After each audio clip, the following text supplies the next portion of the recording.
Yeah, welcome back to week 8 of this course, Quantitative Methods in Chemistry. This week we will be covering the topics related to the concept of standards, primary and secondary standards, internal and external standards, and then we will focus on understanding the practical and theoretical concepts related to various titrations, basically volumetric and gravimetric titrations, where pH or any property undergoes change as an analyte or a reagent is added.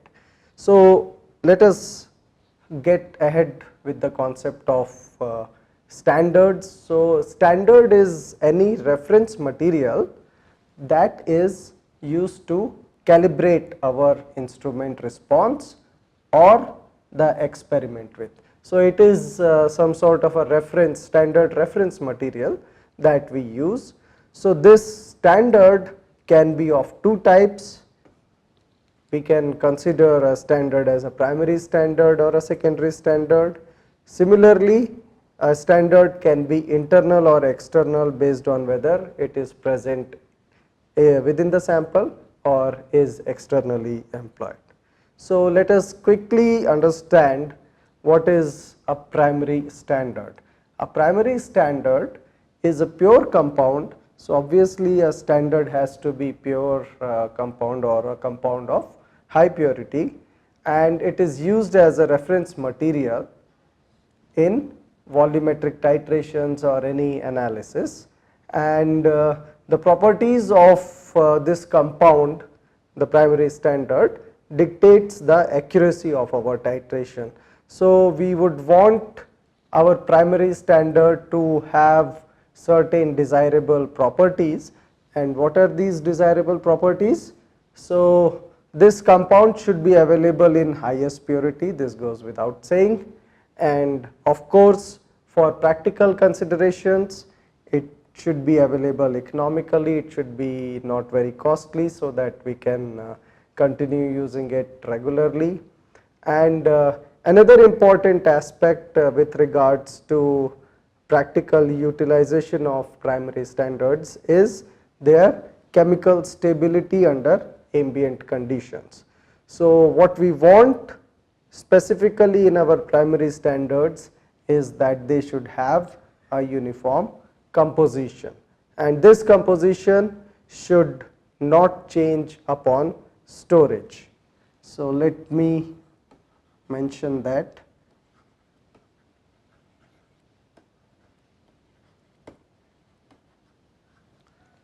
Now one way through which this can be done is to have the primary standard which is non-hygroscopic and in which the hydrate water is not present, because as you can think that any hygroscopic material, for example sodium hydroxide or sulfuric acid, will absorb moisture from the atmosphere and will undergo changes in its composition. Similarly, the hydrate present in many of the salts will either get decomposed or undergo changes which are not considered good for a primary standard. Now one more practical requirement for a good primary standard is that they should have a large molar mass. So this is required in order to minimize any weighing errors when we are weighing small samples of this primary standard. So for example, if we have a primary standard which has a molar mass of 50 versus another primary standard which has a molar mass of 500, and we are weighing it on a balance which has say least count of 10 mg, then if we are weighing 50 mg on a balance of least count of 10 mg, then we are undergoing about 110 by 50 into 100 is equal to 20% error.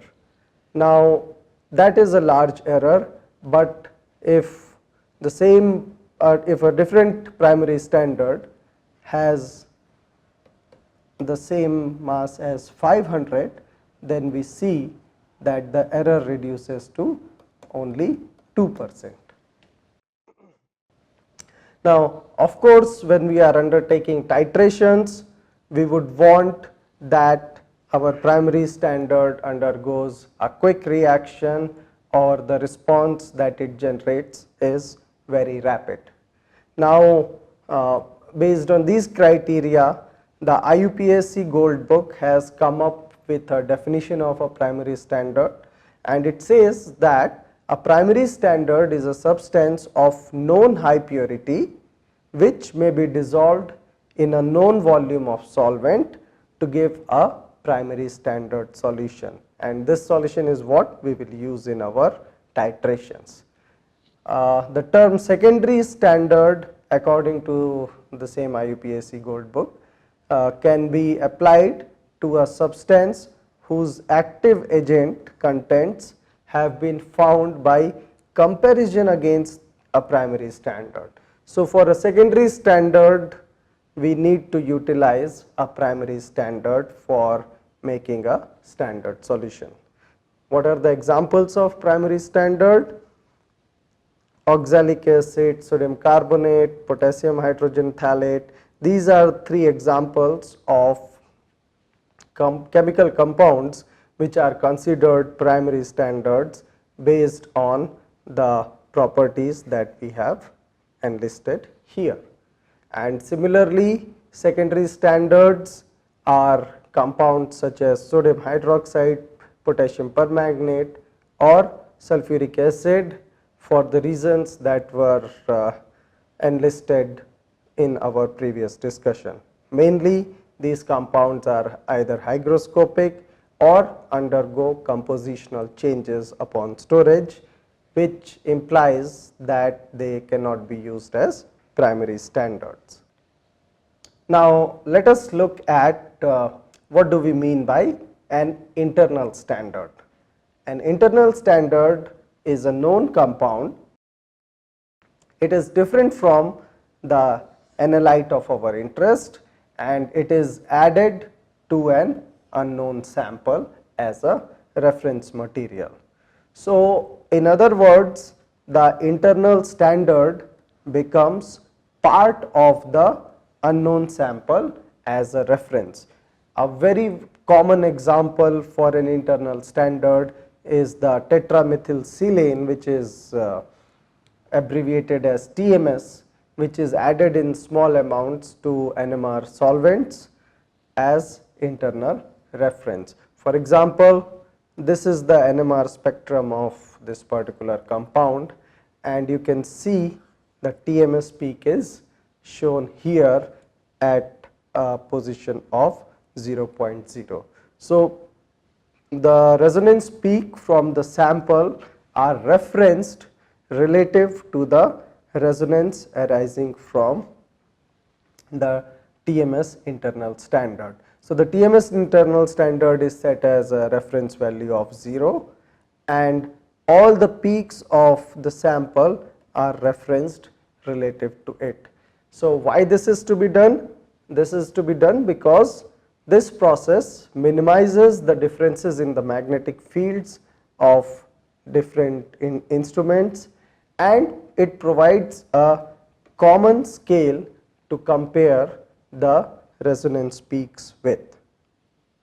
Now, opposite to that would be an external standard, which is separate or external to the unknown sample. So, the external standard is referenced separately from the unknown sample, and the external standard calibration involves comparison of the instrument response from the sample to the instrument response from the analyte in the external sample. And for example, a very simple way through which this is done is to compare the peak areas of the sample with that of the standard. Now, whenever we are comparing two peaks or two responses we need to consider what is known as a calibration factor or a response factor F, and this is given by the equation shown here. So what we have is the Ax as the instrument response due to the sample, and Cx is the concentration of the analyte in the sample. Similarly, As, the subscript S, corresponds to the standard. So As is the response due to the standard, and Cs is the concentration of analyte in the standard. So based on this, we will now solve an example where we are told that a sample containing 83 millimoles of an unknown compound X and 66 millimoles of the standard gives absorbance values of Ax as 0.423 and As coming from the standard as 0.34 sample. Now to an unknown sample we add 10 ml of 146 millimolar of the standard, and this was added to 10 ml of unknown sample X, and this mixture was finally diluted 3 times to a final volume of 30 ml, and when this sample was analyzed, now we have added a standard to it. It gives the absorbance value due to the analyte in the sample as 0.553 and due to the standard as 0.582. Based on this data, we need to find out what is the concentration of the analyte in the unknown sample. So let us quickly go to the board and try to solve this. Okay, so what we are given is that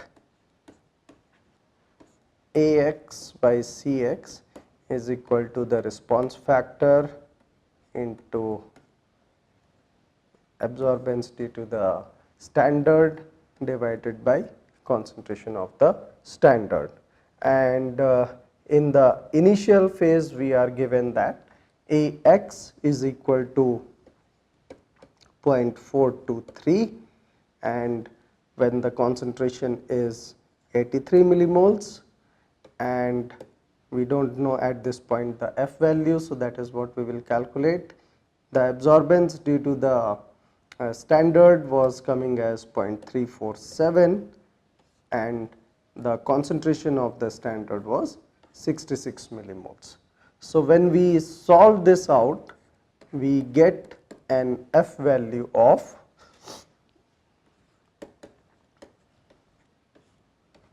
0.423 divided by 83 into 66 divided by 0.347, and this ultimately solves out to be 0.969.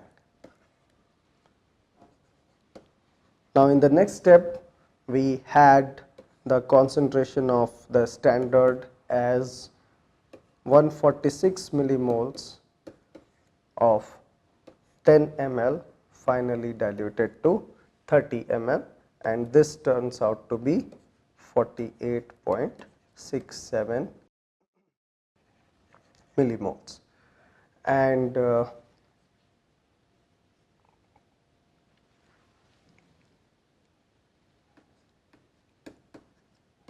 we have Ax by Cx is equal to F As by Cs. Now we know the F value, we know the Ax value, and we know the As and the Cs value. So we can plug in those values to find out what is the Cx value. Let us do that quickly. So The absorbance due to the sample was 0.553. At this moment we don't know the concentration of the sample in this 30 ml volume, and the response factor was 0.969, and the absorbance coming from the standard was 0.582, and the concentration of the standard that we just calculated was 48.67 millimoles. Now when we resolve this out, we get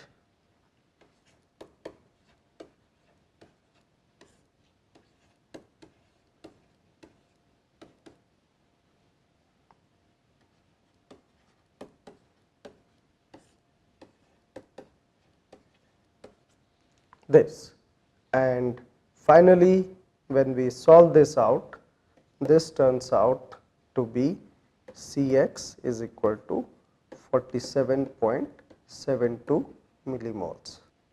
Now this is the concentration of the sample which was diluted 3 times, that is from 10 ml to 30 ml. So the actual concentration in the unknown sample